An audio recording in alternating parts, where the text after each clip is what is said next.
Hello students, मैं स्नेहलता आज अपने टॉपिक के साथ। आज का जो हमारा टॉपिक है वो है what is sociology and effect of sociology on education. ये जो हमारा टॉपिक है ये हमारा यूनिट सेकंड का है। पेपर का नाम जैसे आपको पता ही है कि understanding the discipline and subjects. ठीक है, बीएड सेकेंड ईयर का ये जो पेपर है और ये जो क्वेश्चन है हमारा ये काफ़ी हम इसको डिस्कस अच्छे से करने वाले हैं। हम इस पर पहले भी सोशियोलॉजी, एजुकेशनल सोशियोलॉजी पर मैं एक जो है वो पढ़ा चुकी हूँ आपको एक लेक्चर इससे पहले, और उसी से ही मिलता जुलता जो है ये वो था हमारा एजुकेशन सोशियोलॉजी और ये है हमारा सिंपल सोशियोलॉजी। ठीक है, सोशियोलॉजी और इसका जब शिक्षा पर प्रभाव पड़ता है तो वो किस तरह से जो है वो हमारी सामाजिक व्यवस्था को प्रभावित करता है, किस प्रकार से हमारी जो एजुकेशन सिस्टम है, हमारा जो शिक्षण व्यवस्था है हमारी उसको प्रभावित करता है, हमारा जो समाज है। आज हम इस विषय पर अध्ययन करेंगे, पढ़ेंगे। ठीक है, तो सबसे पहले जैसे हम किसी भी क्वेश्चन की इंट्रोडक्शन देते हैं, भूमिका देते हैं उसकी कि जो है वो समाजशास्त्र क्या होता है ना। वैसे तो ये जो हमारा यूनिट है ना इसके अंदर हमारा सभी विषयों के साथ जो है शिक्षा का संबंध क्या है इस पर हम डिस्कस कर रहे हैं, जिसमें कि हमारा जो समाजशास्त्र के साथ भी, राजनीति शास्त्र के साथ भी, इसके साथ साथ अर्थशास्त्र के साथ भी, मानव शास्त्र के साथ भी, और जो अन्य विषय हैं, बहुत सारे विषय और हैं जिनकी जो स्टडी है हम इस यूनिट के अंदर कर रहे हैं कि इन सब का शिक्षा के साथ क्या रिलेशन है। ठीक है, एक अध्ययन विषय के रूप में जो शिक्षा हम पढ़ रहे हैं इस यूनिट के अंदर, कि अध्ययन विषय के रूप में हम जब शिक्षा पढ़ रहे हैं तो शिक्षा के अंदर उन किन किन चीजों का जो समावेश है हम उस विषय पर बात कर रहे हैं। ठीक है, तो उसमें से एक जो हमारा कंसेप्ट है वो है हमारा सोशियोलॉजी। ठीक है, इसको हम हिंदी में क्या कहते हैं? समाजशास्त्र। समाजशास्त्र। ठीक है, मनुष्य क्या है? एक सामाजिक प्राणी है ना, और मनुष्य का जो एग्जिस्टेंस है वो कहाँ है? समाज के अंदर ही है। ठीक है, क्योंकि समाज के अंदर ही रह करके वो क्या करता है? शिक्षा ग्रहण करता है। समाज के बिना उसका कोई अस्तित्व नहीं है। जैसे वो उस बच्चा परिवार के अंदर जन्म लेता है, पैदा होता है, धीरे धीरे वो क्या है? वो समाज का एक हिस्सा जो है वो बनता चला जाता है। पहले अपने परिवार का हिस्सा बनता है, परिवार के बाद फिर वो अपने समुदायों में चला जाता है। ठीक है, फिर उसके जो फैमिली मेंबर्स के अलावा जो उसका फ्रेंड सर्कल है, चाहे वो उसका स्कूल है, स्कूल के बाद फिर वो अदर सोसाइटी है, तो इस तरह से वो क्या है? धीरे धीरे क्या है? समाज का हिस्सा बन जाता है। ठीक है, और समाजशास्त्र क्या है? एक वाइड कंसेप्ट है जिसके अंतर्गत मनुष्य आता है। ठीक है, और जो मानव शास्त्र है वो भी अगर हम थोड़ा सा इसमें देखें तो मानव शास्त्र का भी क्या है? मानव शास्त्र के अंदर जो है वो हम सिर्फ मानव की स्टडी करते हैं, उसके पास्ट की स्टडी करते हैं, लेकिन जो समाज शास्त्र है उसके अंदर हम क्या है? हम वर्तमान की स्टडी करते हैं। एक बड़ा ही वाइड कंसेप्ट है जिसका कि शिक्षा के ऊपर या मनुष्य के ऊपर बहुत अधिक प्रभाव इसका पड़ता है। ठीक है, कहता है एक जो समाजशास्त्र है इस समूह का अध्ययन करता है जिस समूह के अंदर क्या है? व्यक्ति रहते हैं, या समाजशास्त्र क्या है? व्यक्तियों के समूह का अध्ययन है, समूह का अध्ययन है, क्योंकि समाज में क्या है? एक व्यक्ति नहीं रहता है बल्कि जो है व्यक्तियों का समूह रहता है। ठीक है, एक डेफिनेशन हम गिन्सबर्ग के अकॉर्डिंग करेंगे। गिन्सबर्ग कहते हैं कि समाजशास्त्र को समाज के अध्ययन के रूप में परिभाषित किया जा सकता है, और जो मतलब क्या है कहने का कि समाजशास्त्र को क्या है? समाज के अध्ययन के रूप में परिभाषित किया जा सकता है कि जो समाज है उसको क्या है? हम समाज का ही अध्ययन मानेंगे कि व्यक्ति क्या है? समाज का हिस्सा है, इसलिए क्या है? समाज के अध्ययन के रूप में हम इसका अध्ययन समाजशास्त्र का कर सकते हैं कि समाजशास्त्र क्या है? समाज का अध्ययन है। ठीक है, फिर एक और ऑथर है जो सिमेल के नाम से जाने जाते हैं। सिमेल क्या कहते हैं? सिमेल कहते हैं कि समाजशास्त्र क्या है? समाज मानवीय अंतः संबंधों के स्वरूप का विज्ञान है। ठीक है, समाज क्या है? मानवीय अंतः संबंधों के स्वरूप का विज्ञान है कि जो मनुष्य जब समाज के अंदर रहता है तो एक व्यक्ति का दूसरे व्यक्ति के साथ किस तरह का संबंध है। अंतः संबंध का अर्थ होता है कि पारस्परिक संबंध कैसा है व्यक्तियों का आपस के अंदर। समाज के अंदर व्यक्ति रहते हैं, हर तरह की विशेषताओं के व्यक्ति समाज के अंदर होते हैं, तो वो आपस में किस तरह का व्यवहार करते हैं, किस तरह के रिलेशंस उनके बीच में है। जब इस चीज की हम स्टडी करते हैं तो वो हमारा क्या कहलाता है? वो हमारा कंसेप्ट जो है वो समाजशास्त्र कहलाता है। ठीक है, नेक्स्ट इसमें हम एक और डेफिनेशन अगर देखें तो गिडिंग्स की दी हुई है। ये गिडिंग्स महोदय हैं, इन्होंने क्या कहा है? गिडिंग्स के अकॉर्डिंग ये कहते हैं कि समाजशास्त्र क्या है? समाज का वैज्ञानिक अध्ययन है। समाज का वैज्ञानिक अध्ययन है कि जब हम किसी समाज के अंदर रहने वाले व्यक्तियों का वैज्ञानिक दृष्टिकोण से अध्ययन करें, वैज्ञानिक स्टडी करें, वैज्ञानिक जो है वैज्ञानिक का मतलब क्या होता है कि एक प्रॉपर मेथड से जब हम किसी काम को करते हैं, एक प्रॉपर तरीके से किसी काम को करते हैं, तो वो जो स्टडी हम करते हैं समाज की वैज्ञानिक मेथड से, तो वो क्या कहलाता है, वो वैज्ञानिक अध्ययन कहलाता है। ठीक है, अब इसका कंक्लूजन क्या निकलता है? कंक्लूजन के रूप में या निष्कर्ष के रूप में हम ये कह सकते हैं कि समाजशास्त्र क्या है? समाजशास्त्र समाज के जो व्यक्ति हैं, ठीक है, या सामाजिक जीवन के जो पूरे स्वरूप को, सभी मानवीय संबंधों को और समाज में समय समय पर होने वाली जो घटनाएं हैं उनका व्यापक और संपूर्ण अध्ययन है। यानी कि उसके अंदर जो व्यक्ति है, समाज के अंदर जो रहने वाले व्यक्ति हैं, उनके आपस के अंदर जो संबंध है उनका अध्ययन है। इसके साथ साथ क्या है, जो जीवन का पूरा स्वरूप है व्यक्ति का, उसका अध्ययन है। और पूरे स्वरूप के साथ साथ क्या है, जो समाज के अंदर जो घटने वाली घटनाएं हैं उनका जो अध्ययन है वो समाजशास्त्र के अंतर्गत आता है। ठीक है, अब कहते हैं कि जो शिक्षा है, शिक्षा का क्या है, समाज के साथ क्या है, घनिष्ठ संबंध है। शिक्षा का ये तो एक मेजर ही बात है कि जो शिक्षा है, तो शिक्षा का क्या है, शिक्षा का समाज के साथ क्या है, समाज के साथ, ये लाइन हमने जरूर याद रखनी है। ठीक है, क्योंकि क्या है, बेस जो ग्राउंड फ्लोर पे जो काम होता है ना, वो यही है कि शिक्षा का समाज के साथ कैसा संबंध है, घनिष्ठ संबंध है। जब हम इस कंसेप्ट को ध्यान में रखेंगे तो जो है वो हमें आगे पूरा क्वेश्चन याद करने में किसी भी तरह की प्रॉब्लम हमें नहीं आएगी क्वेश्चन को समझने में। तो शिक्षा का समाज के साथ क्या है, घनिष्ठ संबंध है। यानी कि घनिष्ठता का मतलब होता है कि जब कोई चीजें जो है वो डीपली जुड़ी होती है किसी भी चीज के साथ। ठीक है, यानी कि दोनों क्या है, दोनों आपस में गहराई से जुड़े होते हैं कि समाज की जो व्यवस्था है वो शिक्षा के अकॉर्डिंग ही जो है वो चलती है। ठीक है, और जो शिक्षण व्यवस्था है, जो शिक्षा है, वो भी क्या है, समाज के उद्देश्यों के अकॉर्डिंग, समाज का जो लक्ष्य है, जो समाज के अंदर रहने वाले जो लोग हैं उनकी जो जरूरतें हैं उनके अकॉर्डिंग उनको शिक्षित किया जाता है। तो इस तरह से जो ये रिलेशन बनता है, ये बहुत ही घनिष्ठ रिलेशन बनता है, घनिष्ठ संबंध इसको हम कहते हैं। ठीक है, और शिक्षा का प्रमुख उद्देश्य होता है कि वह व्यक्ति को क्या है, समाज के लिए उपयोगी बनाना। स्टूडेंट्स, क्या है कि समाज, शिक्षा क्या करती है, ऐसे व्यक्ति तैयार करती है जो समाज के लिए उपयोगी हो, समाज के लिए बेनिफिशियल हो, जो समाज को नुकसान ना पहुंचाने वाले हो बल्कि उसके लिए प्रॉफिट का काम करने वाले हो, कि एक सुव्यवस्थित समाज जो है वो शिक्षा का उद्देश्य माना जाता है। समाज क्या है, व्यक्तियों से ही बनता है। हम बारी बारी इसी बात को कर रहे हैं कि समाज क्या है, व्यक्तियों से ही बनता है। व्यक्ति को शिक्षा देते समय हमें क्या ध्यान रखना है, हमें ध्यान रखना है कि व्यक्ति की रुचि क्या है, आकांक्षा क्या है, इसके साथ साथ बौद्धिक क्षमता कितनी है और उसके अंदर जो निहित शक्ति है वो कितनी है। ठीक है, फिर भी क्या है, लक्ष्य यही रहता है कि वह समाज के लिए उपयोगी हो सके।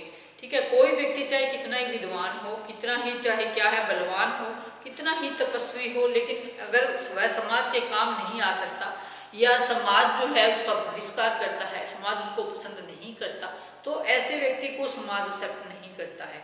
ठीक है, और ऐसे व्यक्ति को क्या है, ऐसे व्यक्ति को जो शिक्षा देते समय हमें क्या करना है, हमें ये ध्यान रखना है कि जो भी शिक्षा हम व्यक्ति को दे रहे हैं वो समाज के अनुकूल होनी चाहिए। ठीक है, समाज जिन चीजों को अनुकूल प्रतिकूल मानता है, ऐसे लोगों को समाज क्या है, एक्सेप्ट कभी नहीं करता है और वो समाज से उनका बायकॉट कर दिया जाता है। तो जो शिक्षा है हमारी किस प्रकार की होनी चाहिए, समाज के उद्देश्यों के अनुकूल होनी चाहिए। और उसके साथ साथ क्या है, वह व्यक्ति जो शिक्षित होकर समाज के उत्थान के लिए काम करे, उसकी प्रगति के लिए काम करे। ठीक है, और उसके शारीरिक और मानसिक विकास के साथ साथ उसका क्या है, भावात्मक विकास भी जो है वो करे। ठीक है, और उसमें क्या है, हर तरह का जो शिक्षा का मेन ऑब्जेक्टिव ही क्या है, हमारा जो बच्चे का ओवरऑल डेवलपमेंट है ना, उसके अंदर व्यक्ति के अंदर जो बहुत सारे गुण होते हैं, जैसे ईमानदारी है, जो नैतिकता है, इसके साथ साथ क्या है, कर्मठता है, कर्तव्य परायणता है, सहानुभूति है, ठीक है, देश प्रेम है, मानव प्रेम है, ऐसे जो गुण हैं हम समाज के अंदर रहते हुए बच्चे के अंदर डेवलप जो है वो कर सकते हैं, और शिक्षा के द्वारा ही ये करना हमारा प्राथमिकता रहती है। ठीक है, साथ ही साथ हम ये कह रहे हैं कि जो समाज के रूप में मुख्य रूप से क्या क्या चीजें होनी चाहिए, समाज को किन अंधविश्वासों से दूर रहना है, समाज में जो है कुप्रथाएं जो हैं वो कौन कौन सी हैं, कैसे उन्हें हमें दूर करना है, जो लेटेस्ट पैटर्न है उसके अकॉर्डिंग भी हमें समाज के बच्चे को जो है उससे जागरूक करवाना है कि जो हम अन्य देशों के समक्ष जब हम खड़े हैं, अन्य समाजों के समक्ष जब हम खड़े हैं, तो वहाँ हम अपने आप को कहाँ स्टैंड कर रहे हैं, ये चीज़ें भी हमें ध्यान रखनी होती है। और क्या कहता है कि हमें व्यक्ति को समाज का अंग ही नहीं बनाना, अपितु उसको जो है एक अच्छा नेता, एक अच्छा समाज सुधारक और एक जो देश का निर्माता है वो भी बनाना है।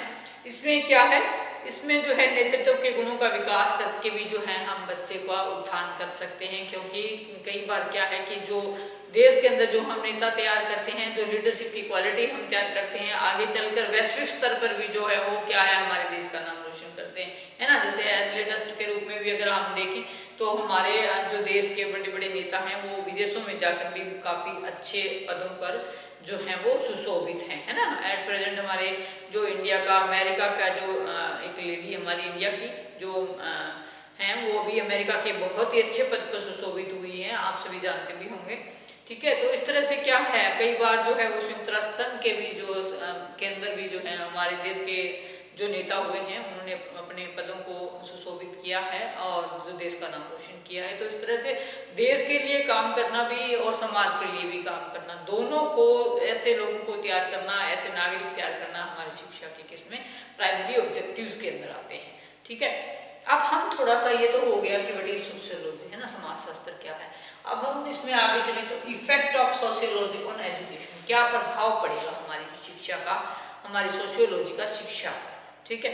शिक्षा क्या है, शिक्षा एक, देखो शिक्षा में जो समाजशास्त्र है उसकी बहुत महत्वपूर्ण भूमिका है, और जो सोशियोलॉजी है वो क्या है, शिक्षा के स्वरूप को निर्धारित करती है। शिक्षा क्या करती है, शिक्षा समाज के स्वरूप को निर्धारित करती है।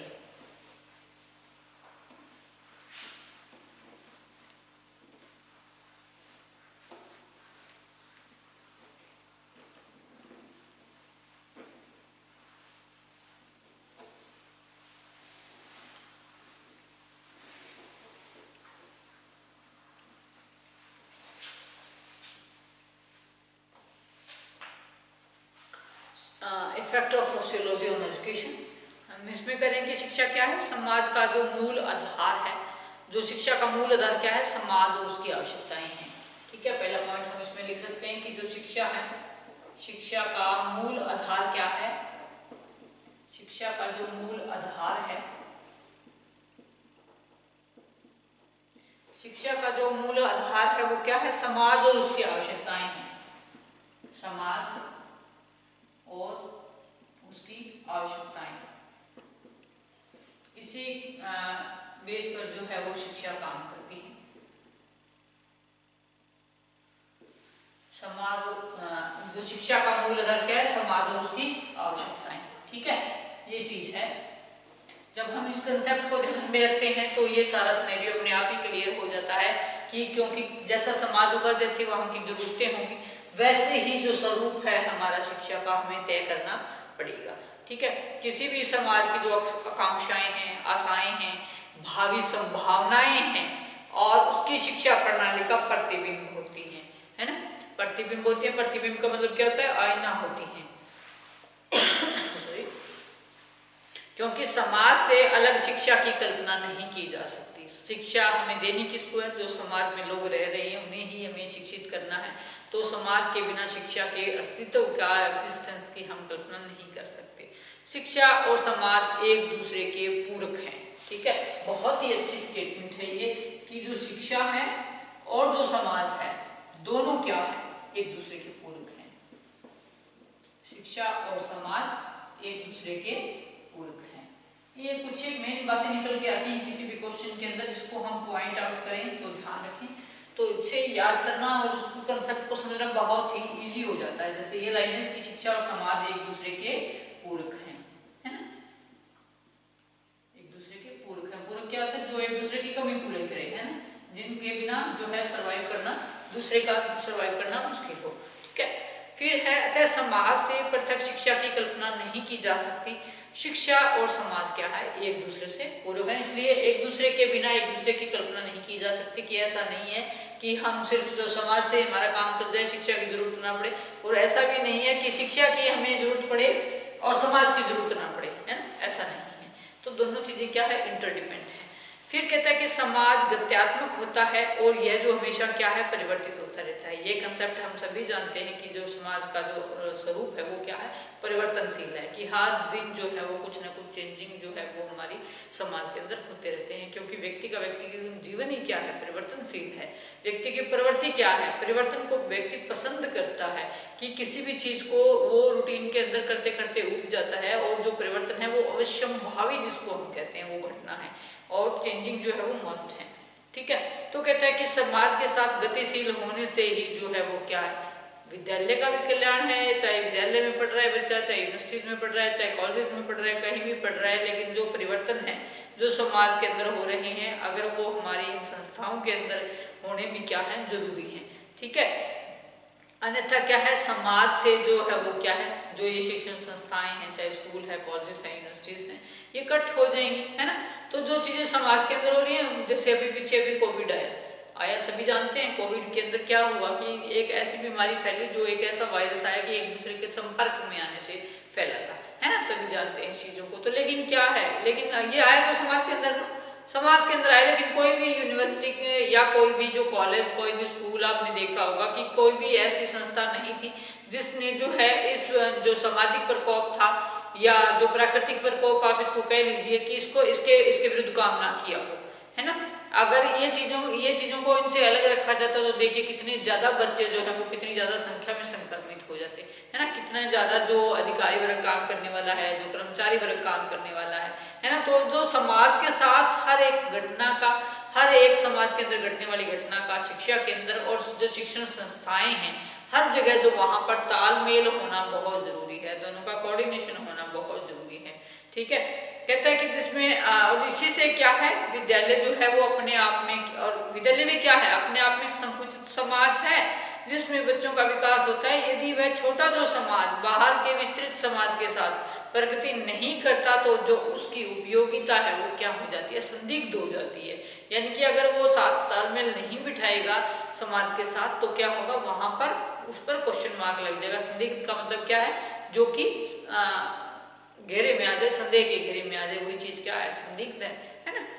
फिर कहता है कि sociology and AIIMS of education, जो हमारी शिक्षा है, ठीक है, समाज शास्त्र और शिक्षा के उद्देश्य कौन कौन से हैं, समाज शास्त्र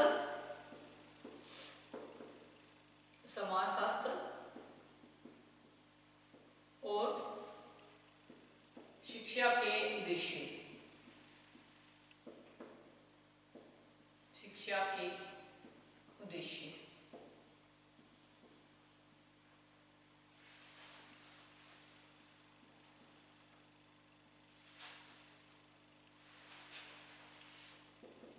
कौन कौन से हो सकते हैं। देखिए, किसी भी देश की जो शिक्षा है उसकी वर्तमान सामाजिक दशा के अनुकूल होनी चाहिए, सबसे पहली बात है ना, कि जो किसी भी देश की क्या है, जो वर्तमान सामाजिक दशा होगी उसी के अनुकूल ही जो है वो शिक्षा होनी चाहिए। सामाजिक दशा में क्या है, जो हमारी राजनीतिक अवस्था होती है वो भी शामिल होती है ना, क्योंकि किसी भी जनतांत्रिक देश में क्या है, सामाजिक और राजनीतिक परिवर्तनों का घनिष्ठ संबंध होता है।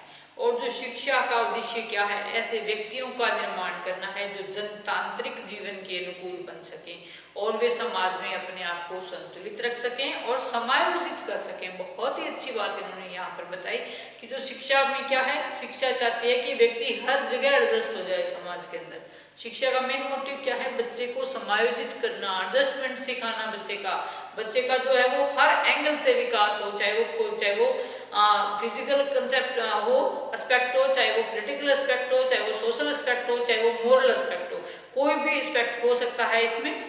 तो जो क्या है कि शिक्षा का उद्देश्य ऐसे व्यक्तियों का निर्माण करना है जो कि जनतांत्रिक जीवन के अनुकूल बन सके और समाज को इस योग्य बनाया जाना चाहिए कि वह जो है उसकी आकांक्षाओं के अनुरूप प्रगतिशील बन सके। देखिए, जहां हमारा मोटिव व्यक्ति को समाज के लिए तैयार करना है, वहां हमारा एक मोटिव ये भी तो है कि हम अपने समाज को किस तरह का बनाना चाहते हैं, समाज को किस राह पर हमें चलाना है, कौन सी डायरेक्शन जो है वो हमारे लिए अनुकूल है। क्योंकि समाज में क्या है, बहुत सारे लोग रहते हैं अनेक लोग जहाँ पर काम रहते हैं, काम करते हैं, वो क्या है, समाज। तो उस समाज को एक दिशा हमने कैसे देनी है, ये जो हमारी शिक्षा ही तय करती है कि हमने हमारे समाज का स्वरूप कैसे तैयार करना है। ठीक है, तो ऐसे जो समाज क्या होना चाहिए, जो हमारी सामाजिक रूढ़ियां हैं, जो अंधविश्वास हैं, जो असमानताएं हैं, उनको दूर करने का हमें प्रयास करना चाहिए।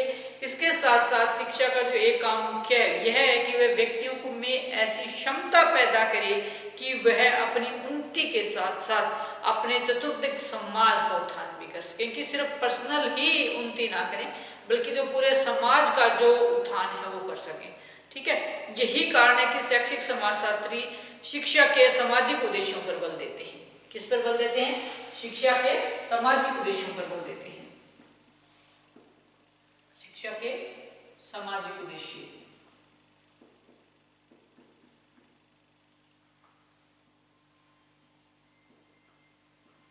उद्देश्यों पर बल देते हैं।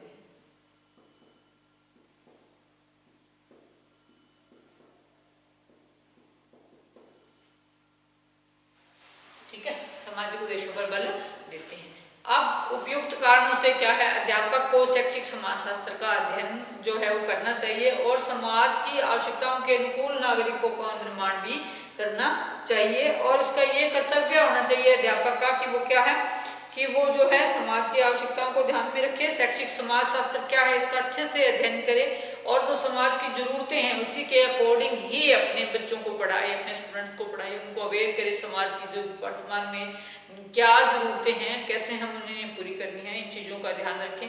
समाजशास्त्र क्या है, अध्यापक को यह भी बताता है कि समाज में अनेक ऐसे कारण हैं, अनेक ऐसे घटक हैं जो शिक्षा को प्रभावित करते हैं। ठीक है, तो जैसे हमारे देश में बहुत सारे धर्म के लोग रहते हैं, बहुत सारे संप्रदायों के रहते हैं, बहुत सारे जाति पाति के आधार पर भी जो बटे हुए हैं देश में, है ना, लोग धनी हैं, एक धनी वर्ग है, निर्धन वर्ग है, इसी प्रकार से जो है वो बहुत सारी जगह जो है वो अनेक समस्याएं उत्पन्न हो जाती हैं इन चीज़ों के कारण, है ना। कई लैंग्वेज के आधार पर भी आप देख सकते हो कि लोग आपस में बटे हुए हैं। तो इन सब कारणों से क्या है, समाज के अंदर विषमताएं पैदा हो जाती हैं। विषमताएं समझ सकते हैं हम सभी, है ना, कि जो असमानताएं पैदा होती हैं। तो इन समस्याओं के समाधान के लिए शिक्षक में क्या होनी चाहिए, शिक्षक के अंदर उदारता होनी चाहिए, सहानुभूतिपूर्ण व्यवहार होना चाहिए, क्योंकि एक शिक्षक क्या है, एक शिक्षक एक मार्गदर्शक है और न जाने कितने स्टूडेंट्स का भविष्य जो है वो एक शिक्षक तराशता है ना। अगर वो इन चीज़ों को छोड़ करके इन ग्राउंड फ्लोर की जो समस्याएं हैं इनका समाधान करके आगे बढ़े और अपने आने वाले सभी स्टूडेंट्स को जो है वो इन चीज़ों से अवगत कराए, तो क्या होगा, जो बच्चों के साथ क्या होगा, न्याय होगा और बच्चों को क्या होगा, अपने कर्तव्यों का भी समुचित ज्ञान होगा, उन्हें पता होगा कि कौन कौन से हमारे जो हैं वो कर्तव्य हैं, कौन कौन सी ड्यूटीज हैं हमारे समाज के प्रति। एक शिक्षक की ड्यूटीज क्या है, एक बच्चे की ड्यूटीज क्या है, अगर इन चीज़ों का उन्हें पता होगा तो वो सही डायरेक्शन में चलेंगे, समाज के कल्याण के लिए काम करेंगे। ठीक है, और उससे क्या है, सभी बच्चों में पारस्परिक सहयोग की भावना भी विकसित होगी, जिससे क्या है, बच्चों में किसी प्रकार की जो भेदभाव है वो नहीं होगा और विद्यालय का प्रभाव भी क्या है, प्रबल हो जाएगा उससे, और उसे ऐसे संस्कार ऐसे दृढ़ देने होने चाहिए उसके कि बाहर का जो प्रभाव है उसके सामने दुर्बल पड़ जाए। यानी कि हम बच्चे के अंदर इतना नोबल ऐसा भर दें बच्चे के अंदर कि उसको इतना हम प्रोत्साहित करें कि बच्चा जो है वो अपनी जिम्मेवारियों को समझे, उसे पता हो कि वो सही क्या है, जो काम वो कर रहा है उसके व्यक्तिगत किए हुए कामों का समाज पर क्या प्रभाव पड़ रहा है। अगर इस तरह की फीलिंग्स हम बच्चों के अंदर पैदा करें, उनको अवेयर करें इस चीज़ को लेकर के, तो जो हमारे समाज के अंदर जो घटने वाली दुर्घटनाएं हैं बहुत हद तक हम उनको कम कर सकते हैं, है ना।